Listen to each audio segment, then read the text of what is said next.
Shalom, shalom à toutes et à tous. Je vous salue dans le bon nom de Jésus. Et je viens ce matin vous partager mon témoignage. Car j'ai été victime du coronavirus. Et Dieu m'en a délivré.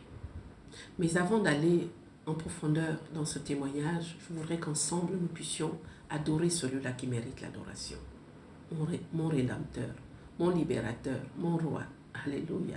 Jésus-Christ. Merci Seigneur. Car pour toi, est-ce que nous pouvons exploser en louange et en gratitude ce matin? Seigneur, nous voulons te témoigner toute notre gratitude. Je viens te témoigner ma gratitude. Combien nous t'apprécions Je ce te dire matin. combien je t'apprécie à Acclamons, jamais. acclamons notre Dieu, Alléluia. acclamons-le. Il est digne de notre louange. Tu es digne de ma Il a fait de grandes choses dans notre vie. Tu as fait de grandes choses dans ma vie. Reçois ma louange, Seigneur. Que quelqu'un Ma dise louange de avec moi, reconnaissance reçois et la d'action de louange. grâce ce matin. Je Avec te l'adresse de tout mon cœur. reçois la Alléluia. louange. Merci Jésus. Alléluia. Merci Père éternel pour ta fidélité. Oh, toi qui délivres ceux qui t'appartiennent. Alléluia. Merci Jésus. Reçois Ma louange, Seigneur. Oh Seigneur, Et en ce jour, nous devons t'honorer, Seigneur. pour tes bontés dans ma vie et ta grâce infinie. Reçois ma louange. Est-ce que le peuple de Dieu peut nous accompagner à déclarer simplement reçois ma Alléluia. louange? Reçois ma louange. Pour tes Bonté dans ma vie et ta grâce infinie. Reçois ma louange. Hey. 10 000 langues ne peuvent suffire pour te dire merci. Reçois ma louange. Toi qui guéris les malades et qui fais toutes choses à merveille. Reçois ma louange. Hey. Toi qui connais mon cœur, le Dieu de l'impossible, sois ma louange. Que pourrais-je t'offrir, oh Jéhovah, toi qui as fait tant de merveilles pour moi. Que pourrais-je t'offrir, oh Jéhovah, toi qui as fait tant de merveilles pour moi, que pourrais-je t'offrir, oh Jésus, toi qui as fait tant de merveilles pour moi, que pourrais-je t'offrir, oh Jésus, toi qui as fait tant de merveilles pour moi. Reçois, oh Seigneur, reçois Seigneur, reçois ma louange. Reçois, oh Seigneur, reçois Seigneur, reçois ma louange. Reçois, oh Seigneur, reçois Seigneur, reçois ma louange. Reçois, oh Seigneur, reçois Seigneur, reçois ma louange. L'envers s'était levé contre moi.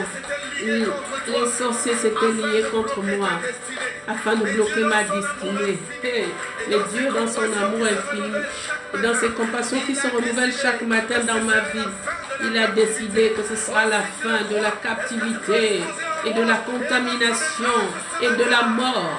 Il m'en a délivré et je viens l'adorer et le louer ce matin. Alléluia. Oui, Seigneur, je viens te louer ce matin. Mes bien-aimés, le coronavirus existe. et il atteint qui il veut. Les mesures barrières ne seront jamais suffisantes pour nous protéger. Mais à cela dit, nous devons les respecter. J'ai été atteinte alors que je ne pensais pas le pouvoir. Moi, je ne sors pas beaucoup.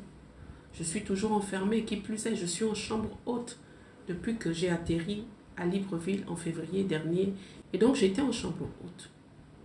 Et cela a commencé pendant le confinement total en avril. Nous étions au mois d'avril. J'ai commencé à sentir des fièvres répétitives, des fièvres persistantes. Je me disais que je souffre certainement du palu. Mais avant de l'attaquer, parce que j'ai quand même attendu 2 semaines que les fièvres persistent tous les soirs en dormant, j'étais à 38, j'ai même fait acheter un thermomètre juste pour me prélever, voir à quelle température j'étais. J'étais entre 38 et 39 tous les soirs. Mais j'ai fait preuve de négligence. Et donc, au moment où je suis presque, je dis bien à 1 mois de persistance, des fièvres, je n'ai pas eu que des fièvres. Après, j'ai eu quelques maux de tête. Mais à cela, je prenais des décoctions. Vous voyez, je me disais que quelque chose m'est arrivé. Mais je refusais d'admettre que c'était le coronavirus. Pour moi, il ne pouvait pas m'attaquer. Et pourtant, j'avais l'exemple des pasteurs comme Samuel Peter Smith et également le pasteur Mamadou Karamberi. Mais j'ai négligé, je me suis dit non, moi je ne sors pas, il ne peut pas m'attaquer. Je suis enfermée, je suis en chambre haute avec ma belle-sœur qui est également une servante de Dieu et nous étions en train d'attaquer, prier pour la nation, les populations et l'éradication de la COVID-19. Donc pour moi, je suis un soldat au front, dans la prière, il ne peut pas m'attaquer. J'ai vraiment pensé cela. C'est pour cela que malgré que les signes se réunissaient et continuaient à persévérer, moi je disais non, je ne peux pas l'avoir. Je faisais des bains de vapeur. Je buvais des décoctions. J'ai même appelé mon frère, Firmin Obamguema, qui s'y connaît en pharmacopée. Il m'a emmené les écorces de bois de la quinine amère que je buvais, j'attaquais le matin, midi et le soir, ajouté au bain de vapeur. Et voyant que les fièvres persistaient, il m'a dit, essaie de faire une cure de paludisme. Et comme il a souvent des conseils très avérés, mais là, on était déjà au bout d'1 mois de symptômes. Et le lendemain, j'ai attaqué le traitement du paludisme. Et il faut vous dire qu'avant d'arriver au moment où je vais attaquer le paludisme, j'ai cru que j'allais faire la grippe parce que je sentais comme si mon sinus ici était encombré, mais je ne me mouchais pas. Donc, je sentais vraiment les effets de la grippe, les fatigues et tout ça. Et j'ai acheté l'Actifed. J'ai pris le traitement Actifed pendant 2 jours. Ça m'a calmé un peu cela. Je n'avais plus trop de souffrance et tout. Mais ajouté à ça, j'ai commencé à attaquer en me disant que c'était le palu. En fait, j'ai fait un déni.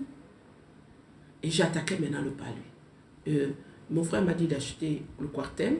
J'ai pris le Quartem, j'ai ajouté la vitamine C, 1000. J'ai ajouté Feralgan, 1000.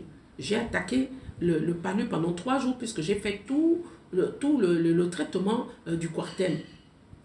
Mais au bout de cela, qu'est-ce qui m'arrive? Je perds le goût et l'odorat. Je n'arrivais même plus à avoir le goût de ce que je mange. Et là, je me rends compte que c'est très sérieux. C'est très sérieux. Il y a quelque chose qui ne va pas. Donc vraiment, je suis atteinte du corona. Donc il est là en moi. J'ai attaqué des prières de combat. J'ai sauté, monté, dansé. Je dis non, Seigneur, tu ne peux pas permettre. Et la servante de Dieu qui était avec moi, dès que je tombais dans un symptôme, elle aussi, le jour qui suit, elle était là. Donc, ce qui fait qu'on prenait les mêmes traitements. On était vraiment ensemble pour lutter. Dieu merci, je n'étais pas seule. Elle était là avec moi en chambre haute. Donc, c'est comme cela que ça a évolué. Jusqu'au moment où ma fille, dont le mari était déjà hospitalisé en réanimation, ma fille spirituelle qui est la comptable de JCS, elle-même était aussi attaquée, toute sa famille attaquée. Elle s'est dit, mère, c'est peut-être moi qui vous ai transmis cela. Donc, vraiment, elle m'appelle au moment où, moi, j'ai déjà, la veille, appelé mon frère médecin, le docteur Sioba. J'ai dit, docteur, je ne vais pas bien. J'ai des fièvres persistantes et je ne sais pas exactement ce que j'ai. En fait, je redoutais d'aller dans les hôpitaux publics. Parce que je me disais, je ne sais pas comment ça se passe, parce que vous savez, on raconte que oui, tu vas, tu n'as pas la maladie, tu reviens avec la maladie. Donc du coup, je ne voulais pas aller dans les centres, dans les hôpitaux publics. Donc j'ai appelé mon frère qui est mon médecin personnel. À chaque fois que j'ai un bobo, une maladie, c'est lui qui me traite. Et donc tout de suite, il m'a fait une ordonnance. Et de l'ordonnance, il nous a, ma binôme de prière et moi, il nous a fait des injections de Kinimax le même jour pour attaquer les fièvres. Il nous a prescrit également des antibiotiques, de la vitamine. Donc, il nous a fait 2 ordonnances qu'on a achetées. On a commencé à attaquer le même jour. Et donc, le lendemain, justement, on commence à peine à attaquer l'ordonnance. Nous étions donc le 1er juin. Le lendemain, le 2 juin 2020, c'est ma fille spirituelle et comptable qui appelle, qui persiste et qui insiste pour que j'aille me faire examiner à l'hôpital. Parce que, voyez-vous, je sentais bien quand je dormais que ma respiration commençait à avoir un petit souci. Je sentais bien quand je dormais que tout n'allait pas bien. J'avais des maux de tête que je n'arrivais plus à traiter. Parce que quand c'est des maux de tête qui viennent naturellement, avec la Doniprane 1000 qui ne manque jamais dans ma pharmacie, ça se traite automatiquement. Mais là, les maux de tête persistaient. Donc, en fait, j'étais vraiment attaquée et atteinte. Quand elle m'appelle, ce matin-là, alors que j'ai déjà attaqué le traitement du docteur Siobam, Henri, voilà, je vais aller. Elle m'invite à aller faire le scanner à Ngonje. Alors, je vais aller faire le scanner, bien accueilli par le général Mandi. Vraiment un homme au grand cœur, un homme vraiment de vocation. De vocation. Donc, quand on me fait le scanner, alors, tout de suite, j'ai les résultats. Le général me dit, c'est pas bon. Il faut qu'on vous interne. Parce que là, vos poumons sont déjà attaqués à un niveau non négligeable. Il dit, non, vous faites déjà la maladie. Ça a attaqué vos poumons. Vous avez attendu trop longtemps. En effet, ça faisait 1 mois et demi. Parce que j'avais commencé à voir les symptômes mi-avril. Ça faisait 1 mois et demi que je souffrais déjà. Il m'a dit, on vous interne tout de suite, on attaque. Alors je me suis laissé aller. Je n'ai pas résisté. Et ils ont commencé le traitement. Et je vous assure que Dieu est merveilleux parce que lorsque le service qui s'occupe justement d'accompagner dans le traitement, le protocole qu'il faut, la dame me dit, mais vous avez déjà un lot de médicaments là. Faites voir. Quand elle regarde, elle reconnaît, et c'était les médicaments que le docteur Si m'avait conseillé. Elle dit, mais vous êtes déjà même en traitement d'attaque. Vous êtes même déjà en train de guérir. C'est une manière de dire que vraiment le traitement était adéquat, adapté à ma situation. Donc, ils ont juste ajouté tout ce qu'ils avaient ajouté, injecté pendant plus de 7 jours aux anticoagulants, avec tout ce qui va avec pour me sauver la vie. Et ce n'était pas facile. Lorsqu'après ce diagnostic, je vous assure que vraiment, je n'arrivais plus à marcher. Je ne pouvais plus monter les escaliers. Je ne pouvais plus rien faire. Et il fallait que je reste véritablement allongée pour terminer tout le traitement qui m'avait été donné. Et voilà comment je réalise qu'on peut être atteint à tout moment. Personne n'est épargné. Ça n'arrive pas qu'aux autres. Ils peuvent vous attaquer. Mais c'est à vous de comprendre et de veiller que si vous êtes attaqué, pour sauver votre vie, il faut que vous alliez vers des centres agréés pour que vous soyez pris en charge. Moi, j'ai fait le déni, j'ai fait l'excès de foi, le zèle, et j'étais en train de mourir. Mes poumons étaient bien atteints. Et ce n'est pas faute d'avoir été averti, parce que j'ai justement le souvenir de ce songe que je fais dans la même période du confinement total. Dieu me montre que j'étais dans un building bien fermé. Si vous connaissez mon cabinet, vous savez qu'il est en baie vitrée. Et dans le songe, j'étais dans un lieu avec plein de baies vitrées. Et il était verrouillé. Les portes étaient verrouillées. Et puis tout à coup, une porte s'est ouverte et c'était des personnes que je connaissais. J'ai dit, mais comment vous pouvez arriver ici alors que tout est verrouillé? Comment vous avez fait pour entrer? Et c'est là que je m'éveillais. En fait, c'est à ce moment-là que Dieu me disait, voilà, tu es attaqué. Voilà, il est entré. La maison que je pouvais voir, le building vitré, c'est ma vie. Mais il a réussi quand même à entrer malgré que ma vie soit blindée. Blindée par la grâce de Dieu, blindée par le feu et l'onction. Parce que l'onction brise le joug. Mais il est quand même rentré. Et vous allez comprendre pourquoi Dieu a permis cela. Pour ce qui me concerne. Alors j'ai commencé le traitement. Et alors que j'étais allongée, fatiguée, parce que vous savez là, vous ne pouvez plus, vous n'avez plus la force de la prière. Mais une seule chose, mes prières silencieuses. Parler à Dieu. Je disais au Seigneur, dans ma douleur et ma détresse, tu es mon Dieu. Seigneur, moi je n'ai pas peur de la mort.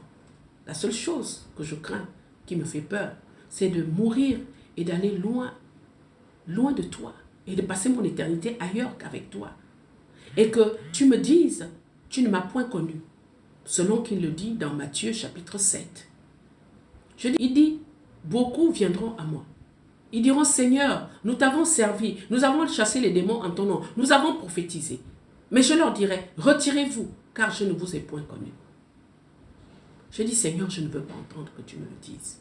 Si tu sais que je ne suis pas prête, ne me laisse pas venir, ne me laisse pas traverser ce monde et arriver dans l'autre monde où moi je ne te verrai pas. Parce que tout ce que j'ai fait sur la terre, je l'ai fait dans le zèle, dans l'espérance que je passerai l'éternité avec toi, mon roi et mon Seigneur, avec toi mon Père et mon Dieu. Alors si tu sais, Père, que je suis prête à venir et que ma vie est en conformité avec ta parole, tu peux m'amener. Et si tu sais, Père, que mon mari, qui ne s'en sort pas souvent quand je ne suis pas là, si tu sais qu'il est prêt à s'en sortir, si tu sais qu'il va s'en sortir, alors je suis prête. Seigneur, si tu sais que ma fille, bien que mariée avec mon petit-fils et mon fils adoptif qui est son mari, si tu sais que j'ai suffisamment donné, qu'ils n'ont plus besoin de moi, alors tu peux me prendre. Seigneur, si tu sais également que l'œuvre que mon mari et moi, nous avons commencé en parlant de ce ministère, Jésus-Christ est la solution, JCS, si tu sais que nous avons suffisamment transmis et que la relève est assurée, que ce ministère ne mourra pas après mon départ, tu peux me prendre. Si tu sais également que toutes ces femmes que tu m'as envoyées et qui servent à mes côtés, si tu sais qu'elles n'ont plus besoin de moi, oui Seigneur, tu peux me prendre. J'ai prié ainsi. Il va sans dire que je coulais des larmes de tristesse, à l'idée que je laisse tout le monde, je laisse mon mari après plus de 30 ans de vie commune et que en le 14 juillet 2020, nous nous apprêtons à fêter nos 25 ans de mariage. J'avais tout ça qui défilait. Votre vie défile en un instant. Et c'est vrai que plus rien n'a de l'importance pour vous. Vous m'auriez vu, mon teint était gris. La mort avait déjà mis ses empreintes sur moi pour m'emporter. Mais mon roi, mon rédempteur et mon libérateur détenaient le dernier mot. Le dernier mot avant ce transport qui emmène de l'autre côté, à l'au-delà. Alors j'ai prié avec ferveur. Une prière silencieuse, mais une prière profonde, dans l'intimité avec mon Dieu, par la grâce du Saint-Esprit. Et vous savez quoi? Le lendemain matin, j'ai commencé à sentir des nouvelles forces me venir. Parce que vous savez, ce jour-là même, quand je rentre, et que j'appelle mon médecin personnel, mon aîné, et que je lui annonce cela, il me fait respirer, il essayait de me faire respirer et d'expirer, il respire et expire. Il voulait être sûr que vraiment ma respiration, mes poumons ne sont pas trop atteints. Et alors quand j'expirais, quand je respirais, je n'arrivais pas à expirer. La douleur était là. J'ai dit, docteur, je n'arrive pas. Il me le faisait tous les matins. Mon frère m'appelait tous les jours, si ce n'est pas 3 fois par jour, pour prendre de mes nouvelles, pour prendre soin, excusez-moi, pour prendre soin de sa petite sœur. Et il me disait, je vais t'appeler tous les jours jusqu'à ce que tu ailles bien. Et il le faisait, que ce soit le matin, à midi, le soir. Il m'appelait. Et Au bout de cette prière, au bout de 2 jours, j'ai commencé à respirer. Je n'arrivais plus à monter les escaliers, je n'arrivais plus à marcher convenablement. Et au bout de 3 jours, je me réveille un matin et je respirais pleinement. Mes poumons avaient repris vie et je savais que Jésus-Christ était passé par là. Le Saint-Esprit avait mis son impact et son empreinte pour restaurer mes poumons parce que Dieu est le créateur de nos organes. Et il a des pièces de rechange. Il a juste changé mes organes, il a changé mes poumons parce qu'il savait que ma respiration n'arrivait plus à se faire convenablement. Et je pouvais respirer. Je pouvais expirer. Je respirais. Je me rendais compte combien de fois respirer est vraiment quelque chose de merveilleux et d'important. Combien la vie ne tient que dans la respiration, lorsque les poumons peuvent être aérés. Alors j'ai compris par les explications de mon médecin personnel, ajouté à ceux du général Manji. Mon médecin personnel, Dr. Si, me dira que les poumons, en fait, lorsqu'ils sont attaqués, et ils n'arrivent plus à transférer ou à faire passer la respiration, l'air convenablement. Et alors, il m'a dit que les anticoagulants qu'on m'injectait chaque jour avaient pour but, le docteur Manji me l'avait expliqué, mais mon frère me l'a encore bien expliqué en me disant que ces anticoagulants, en fait, empêchent au sang de coaguler. Parce que si les gens meurent, en réalité, par le coronavirus, c'est parce que le sang coagule. Et comme le sang coagule, les poumons ne peuvent plus transmettre l'air et la vie ne peut plus être... vraiment, la respiration ne peut plus se faire convenablement. C'est alors que l'homme est obligé, en fait, meurt par asphyxie. Et mon grand frère m'expliquait que c'est en Italie que vraiment les scientifiques se penchant sur la situation ont trouvé que c'était à cause de cela que les gens mouraient par asphyxie, à cause du sang qui coagulait. Et donc ils ont trouvé justement le remède des anticoagulants. C'est pour cela qu'il faut vous prendre c'est pour cela qu'il faut vous faire prendre en charge très tôt. Parce que si vous ne faites pas prendre en charge, le sang coagule et il est trop tard. Quand vos poumons sont déjà atteints à plus de 50%, à plus de 60%, ce n'est pas sûr parce que votre pronostic vital est engagé.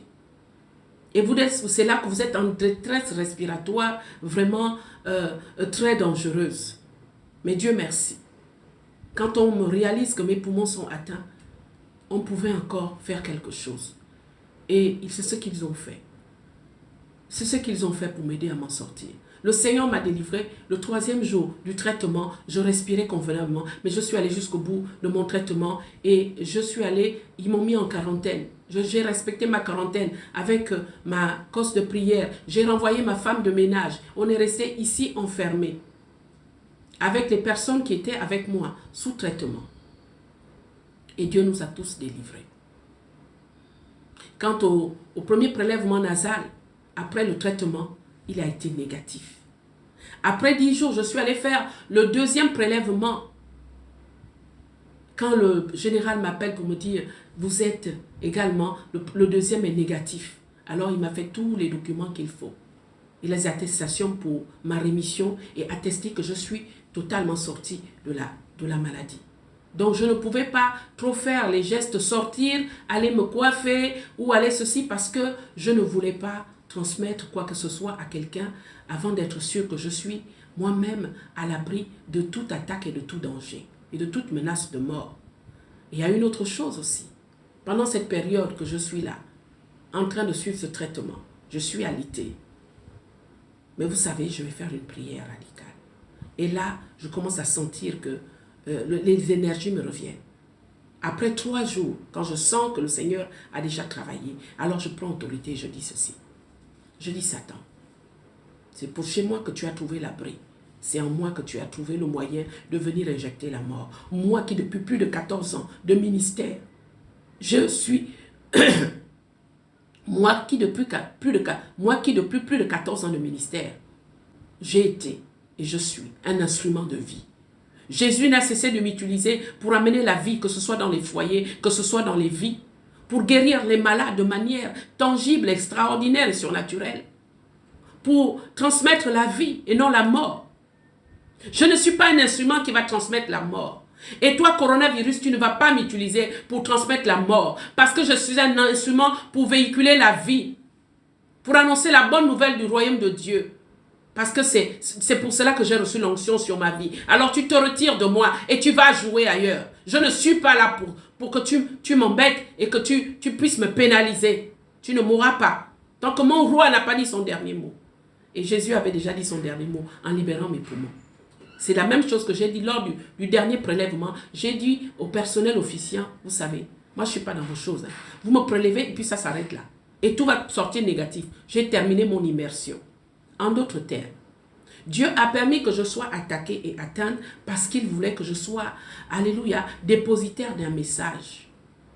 Que je vois comment les choses se passent. Puisque j'avais commencé une intercession sans avoir vraiment des éléments sur lesquels m'appuyer. Et Dieu qui fait bien les choses voulait que j'ai plus de compassion et que mes entrailles tiennent plus dans la prière pour ceux-là qui subissent et qui sont dans le couloir de la mort. C'est pour cela que j'y suis allé. Et j'ai vu des gens mourir alors que j'étais là, au CHUA. Des gens expirer. C'est-à-dire le souffle quittait un homme. Je me rappelle de cet homme-là qui meurt et qui rend le souffle en suffoquant. Parce qu'il n'y avait plus de gaz, d'oxygène. Et d'autres. C'est-à-dire que c'est la terreur au CHUA. Dans les autres centres, je suppose aussi. La mort vient et prend et décime avec ténacité. L'équipe médicale est livrée à un combat sans merci contre un ennemi invisible. Ils se font eux-mêmes contaminés jour et nuit, tous les jours. Je voyais des médecins qui venaient se faire prélever parce qu'il a été atteint.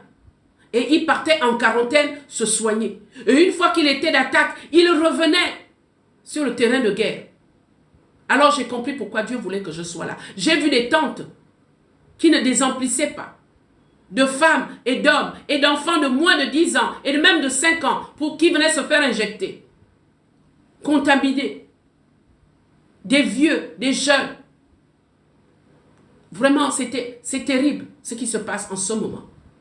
Quand on vous dit qu'il y a plus de 100 personnes contaminées par jour, ce n'est pas de la blague. Moi, je dirais que sur 3 citoyens, il y a 2 qui sont contaminés par jour. Et les gens s'amusent. Les gens ne veulent pas se protéger. Les gens ne veulent pas prendre au sérieux. Et la mort sévit. Un ennemi invisible qu'on ne voit pas. Il peut atteindre n'importe quand, n'importe où. Et n'importe comment. C'est pour cela qu'il faut se préserver. Pendant ces temps de quarantaine, je ne suis pas allé voir mes parents. Je ne suis pas allé voir mes beaux-parents. Nous sommes en deuil, mais je n'ai pas pu. Et vraiment, mon beau-papa, m'appelait tous les jours pour savoir si j'ai survécu la nuit. Et j'aime bien parce que le matin, lorsqu'il entendait ma voix, il me disait, maman, je sens la vie dans ta voix. J'ai dit, papa, Jésus a terrassé le coronavirus. Alléluia. Oui, Jésus l'a terrassé. Alors pour finir, je voudrais vraiment commencer à remercier toute l'équipe médicale du CHUA pour le travail qu'ils font. Tous ceux qui ont pris soin de moi. Je voudrais vraiment remercier le général Mandi, cet homme qui est dévoué à la cause, qui sert avec tout son amour, qui est là et qui rassure les malades. Il appelle quand il y a nécessité. Il prend la peine d'appeler. Vraiment que Dieu vous préserve, général, pour le travail que vous faites avec vos équipes et tous ceux qui combattent au front, que Dieu vous garde. Je vous porte dans mes prières parce que j'ai compris qu'en fait, j'avais été immergé pour aller prendre les clés de la véritable intercession et la compassion pour les malades. Et c'est ce que j'ai ramené. Je me rappelle cette jeune fille qui était déjà en détresse respiratoire, allongée dans la salle des prélèvements qu'on fait au nez et à la bouche. Elle attendait qu'on la reçoive, mais elle était en détresse. Je lui dirais, mais Jésus peut te sauver. Et séance tenante, j'ai prié pour que le Seigneur puisse prendre le contrôle parce que je la voyais partir.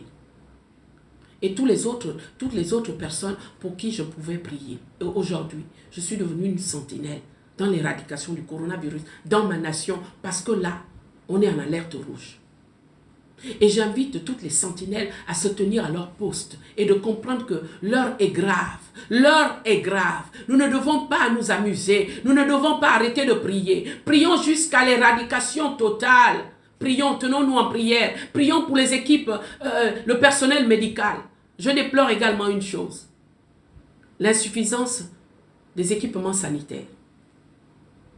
Je déplore cela. Et vraiment, je prie que les gouvernants puissent prendre en compte cela. Et je termine mon témoignage en disant merci à mes deux frères. D'abord, mon aîné, le docteur Sioba, qui n'a eu de cesse que de m'appeler pour se rassurer que sa petite sœur sortira de là, vainqueur. Il m'a porté. Et il m'a aidé. Merci docteur, tu es vraiment un homme de cœur et un médecin avéré, un homme de vocation. Tu aimes ta vocation comme tu t'aimes toi-même. Et qui plus est, tu travailles avec la force de Dieu. Il n'y a pas quelque chose que ce médecin ne puisse diagnostiquer quand vous allez rentrer dans son cabinet. Et quand vous arrivez, vous diagnostiquez exactement la douleur. Il la traite, il attaque. Parce qu'il travaille avec la révélation. Mon docteur, continue, que Dieu te garde et te bénisse, toi et ta famille. À toi, Firmin, je te dis merci. Merci, tout simplement merci.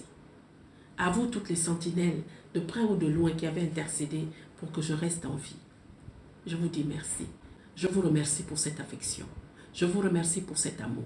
Je vous remercie pour tout ce que vous faites dans ce ministère, la collaboration. Que Dieu vous le rende au centuple. Je prie pour vous tous, que ce soit celles qui sont au Gabon, en France et partout ailleurs, que Dieu vous bénisse.